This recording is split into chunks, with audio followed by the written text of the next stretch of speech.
with silencer yan ha. Ayan, with silencer yan. Alright, so napakaganda guys ng ikot oh. Grabe. Ayan. Alright.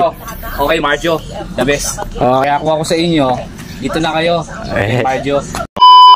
Yo, what's up guys? Good day. So meron nga tayo ditong Suzuki Bergman Street 125cc at syempre dumayo siya dito sa Marjo Accessories and Mufflers para mag-upgrade ng full system muffler. So ilang taon na po to sir Bergman nyo? 3 years. 3 years na. So hindi tulad guys ng iba nating naging client na 3 years. Itong kayo sir medyo okay pa tong muffler ni sir.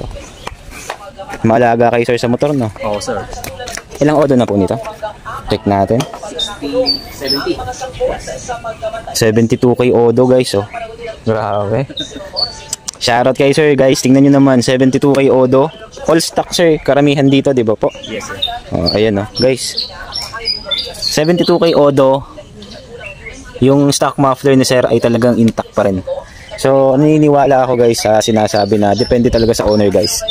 Kapag maalaga yung may-ari, magtatagal talaga yung motor. So 72k odo, all stock guys, di ba? Alright, so abangan yung finish output niyan guys. Suzuki Bergman Street from Santo Tomas, Batangas, dumayo pa dito sa Santa Rosa, Laguna para mag-upgrade ng full system muffler. So abangan yung finish output niyan guys. Mamaya papakilala natin si sir. Sa ngayon, gawin muna natin to guys. Let's go. Moments later. Yo, what's up guys? Good day. So ito na nga po yung finish output ng Suzuki Bergman Street. Ang kinabit natin dito ay Acrapovic Tri-Oval, full silver, full system. Ito guys yung appearance, napakaganda oh. Guys, bumagay dun sa disc brake ni sir guys. Ayun, naka-disc brake si sir oh. Sa lahat na naka-Suzuki Bergman Street, sa mga gusto magpa-disc brake, ayan, meron na kayong idea guys. Ayan oh. O diba, bagay na bagay oh, kitang-kita. Unlike kanina guys, papakita ko sa iyo mamaya kung yung before and after niyan. Okay? So sa mga gusto makarinig ng sound check guys, sound check tayo with silencer.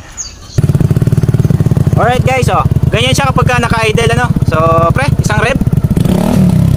Isa pa? Guys, with silencer yan ha. Ayan, with silencer yan. Alright, so napakaganda guys ng ikot oh. Grabe. So, ulit kitang-kita yung kitang-kita nyo guys yung ikot ng disc brake. Napakasolid, ang ganda. Alright.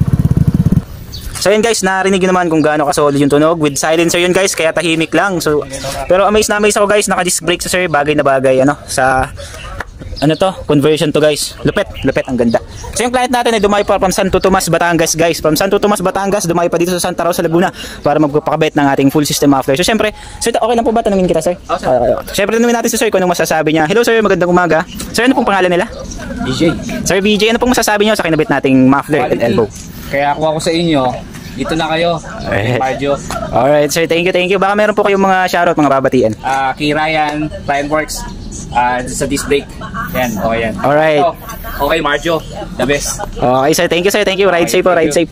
Alright, so guys, dito lang yan guys sa Marjo Accessories and Mufflers. Sa mga gusto ng ganyang mufflers guys, message lang kami. Marjo Accessories and Mufflers, Marjo Motozone. Open kami Monday to Sunday, 8 AM to 6 PM. So shoutout pala kay ano sir, ano pong ano nan? Ryan Works guys, siyang gumawa ng disc brake na yan, ayun no. Diba? Message nyo lang ako kapag gusto nyo magpakabit sa mga nakasusuka Bergman Street. Alright, so let's go.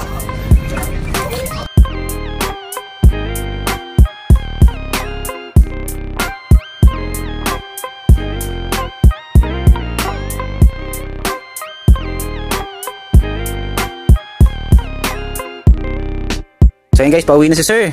So ayan, bibidyo ko lang sir yung pag ano mo sir. Alright. So saan pa po pupunta nyo? Alabangan na sir, diretso kayo pasok. Ay bro, ingat. Okay. So ayan guys, bagay na bagay, kitang-kita. Hey, diba naman? Thank you sir, thank you. Ride safe po. Ingat sir, ingat.